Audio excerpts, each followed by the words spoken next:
প্রিয়াঙ্কা, প্রিয়াঙ্কা,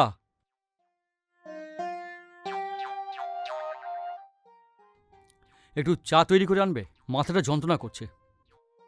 হ্যাঁ, ওকে।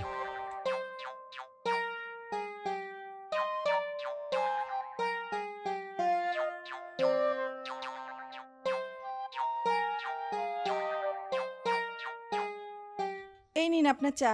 হ্যাঁ, এর মধ্যেই হয়ে গেল। হুম থ্যাংক ইউ। হুম।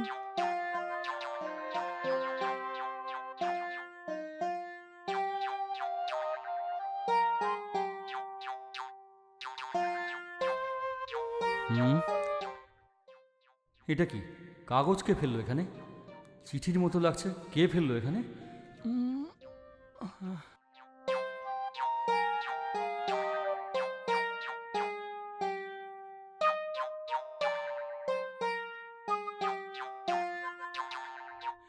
কি হলো? কাউকে দেখতে পাচ্ছি না, কিন্তু কাগজটা ভিতরে এলো কি করে?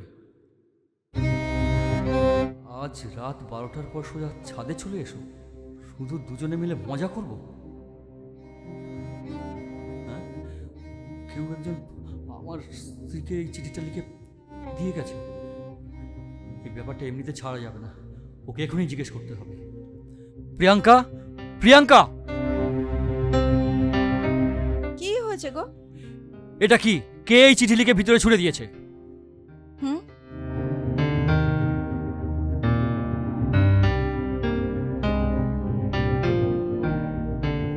এসব কি গো? আমি তো জানি না এসব কে করেছে। আমাকে একদম মিথ্যে কথা বলবে না। কারোর সাথে অবৈধ সম্পর্ক আছে, এটা আমি বুঝতে পারছি। আর ওই এই চিঠিটা এখানে দিয়েছে। আমার বিল্ডিংয়ে কেউ করেছে। বলো, সত্যি করে বলো, কে কে কাজ করেছে? সেরকম কিছুই না গো, তুমি কেন এরকম কথা বলছো? এখন তোমার নাটক এখানে চলবে না। তুমি পরিষ্কার ধরা পড়ে গেছো। আর 1 মিনিট এখানে তুমি থাকবে না।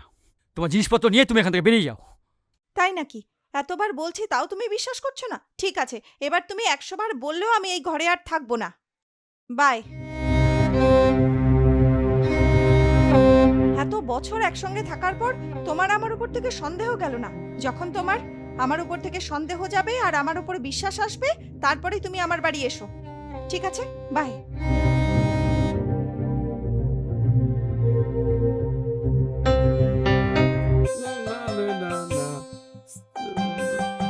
স্যার, হ্যাঁ? এখানে কোনো পেপার পড়ে থাকতে দেখেছেন কি?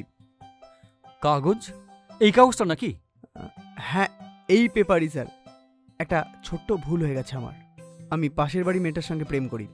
আজকে 10টার সময় দেখা করব, এটাই লেখা আছে ওখানে। বাইরে থেকে ফেলেছি তো, সেজন্য ওখানের জায়গায় এখানে পড়ে গেছে। আচ্ছা, পেপারটা দিয়ে দিন, আমি চলে যাব। হ্যাঁ, দিয়ে দেবো। তুমি একটু ভিতরে এসো। হ্যাঁ, ঘরটা বেশ বড়। স্যার, আপনি বলেছেন পেপারটা দিয়ে দেবো। পেপারটা দিয়ে দিন, আমি চলে যাব। কেন সময় নষ্ট করছি? কি রে, যা খুশি লিখে এখানে ছুঁড়ে দিয়েছিস। আমার ঘরে একটা অশান্তি তৈরি করে দিয়েছিস। এই কারণে আমার স্ত্রী ঘর ছেড়ে চলে গেছে। তোকে তোকে আমি মেরেই ফেলবো। না, না, স্যার, তোকে স্যার, ভুল হয়ে গেছে। ভুল হয়ে গেছে, স্যার, স্যার। আশীর্বাদ করুন স্বামীজি।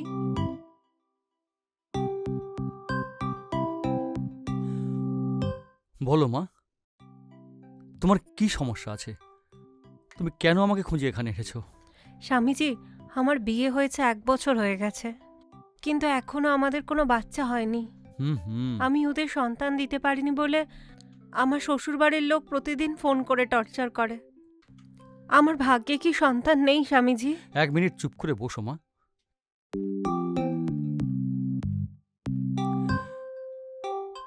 তোমার একটা সুন্দর সন্তান হবে। হুম?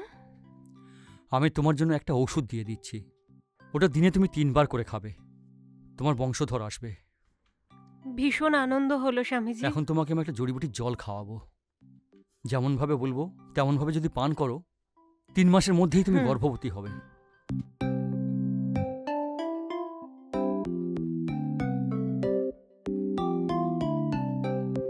এই জল গ্রহণ করো মা।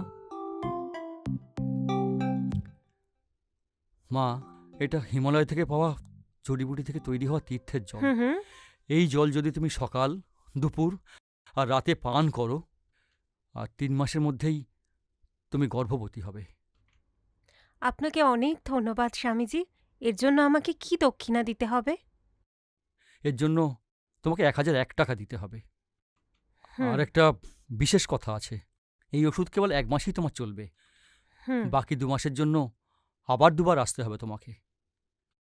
এই ওষুধ যদি একটানা তুমি 3 মাস খাও, তাহলে তুমি বাচ্চার মা হতে পারবে, বুঝলে? ভীষণ খুশি হলাম স্বামীজি। আমাকে আশীর্বাদ করুন স্বামীজি। যুগ যুগ জিও মা, যুগ যুগ জিও। ঠিক আছে, তুমি আনন্দ মনে এবার চলে যাও। হুম, তাহলে আমি আসি স্বামীজি। হুম।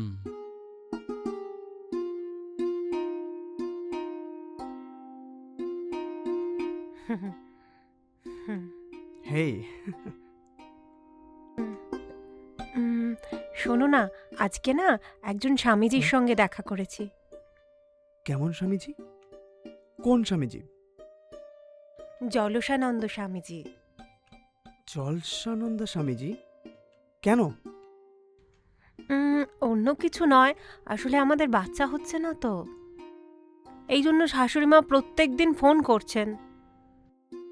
এই জন্যই আমাদের বাচ্চা হবে কি না, আমি মা হতে পারবো কি না, সেটাই স্বামীজিকে জিজ্ঞেস করতে গেছিলাম।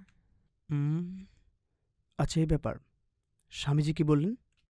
আমাকে না স্বামীজি একটা মন্ত্র করা জল দিয়েছে, সেটা আমাকে 3 মাস খেতে হবে, তাহলেই কাজ হবে। এই পাগল, রোজ জড়িবুটি খেলে তুমি প্রেগনেন্ট হয়ে যাবে বুঝি? আর যদি আমাদের বাচ্চা না হয় তাহলে আমরা ডাক্তার দেখাবো, স্বামীজি না। আমাদের বিয়ের তো সবে 1 বছরই হলো। আমরা আর 2 বছর ওয়েট করে দেখি। আর তারপর যদি বাচ্চা না হয় তাহলে আমরা ডাক্তার দেখাবো, স্বামীজি নয়। ঠিক আছে? কিন্তু যদি শাশুড়িমা বাচ্চার ব্যাপারে জিজ্ঞেস করেন তো? ঠিক আছে, আমি কালকে মার সাথে ফোনে কথা বলে নিচ্ছি। এত তাড়াতাড়ি বাচ্চা হওয়ার কথা বলো না, কথা শুনিও না, এটা বলে দেবো। ঠিক আছে তো? হুম হুম। আচ্ছা, আর একটা কথা, স্বামীজি যা কিছু দেবে, এটা দেবে ওটা দেবে, কিচ্ছু খাবে না। ঠিক আছে? সাবধানে থাকবে। হুম হ্যালো। হুম স্যার, ফুড ডেলিভারির জন্য এসেছি। আপনার অ্যাপার্টমেন্টটা কোথায় স্যার?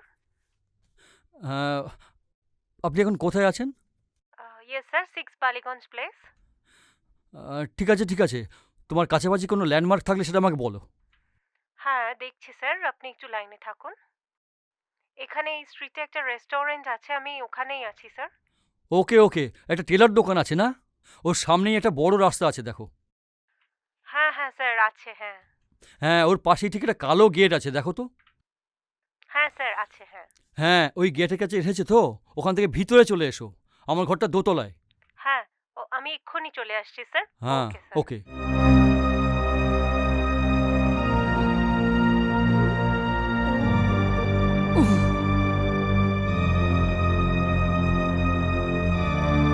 স্যার,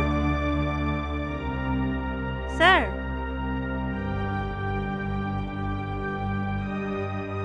স্যার,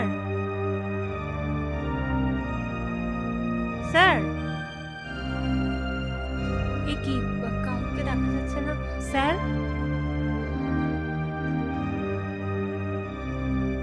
হ্যাঁ, এ কি, কি হলো স্যার?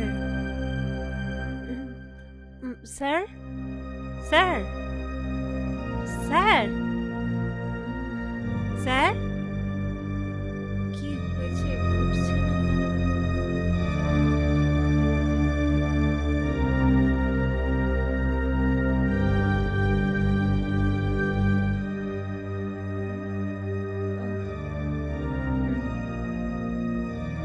স্যার,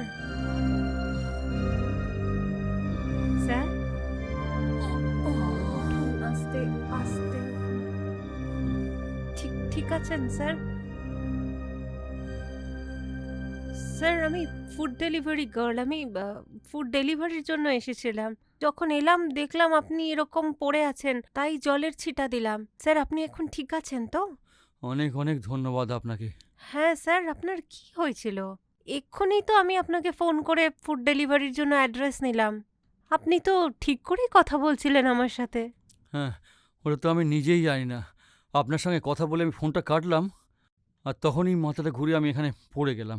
কি যে হলো আমি কিছুই বুঝতে ঠিক পারছি না। আছে স্যার, আমি বেরিয়ে যাচ্ছি, আপনার খাবার এখানে রইল। হ্যাঁ, 1 মিনিট দাঁড়ান।